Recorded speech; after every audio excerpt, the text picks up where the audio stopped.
ఎందుకోరా, life రొటీన్గా అనిపిస్తుంది. మరి నువ్వే అలా అంటే నేనేమనాలరా మరి? లైఫ్ అన్నాక థ్రిల్లింగ్ అనేది ఉండాలిరా. నీకు అలా థ్రిల్లింగ్ కావాలంటే డబ్బు ఉండాలిరా. హా, ఇప్పుడు దారికొచ్చావు. ఊరికైనా చెప్పానే వీడికి.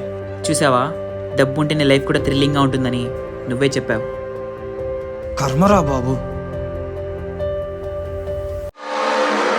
రే, డబ్బురా. ఎక్కడ్రా?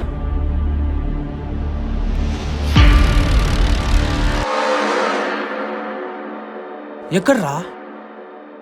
ఇక్కడే ఉండాలిరా. నీకేమో డబ్బు పిచ్చి పెట్టినట్లుంది కదరా. వెళ్దాం పదా.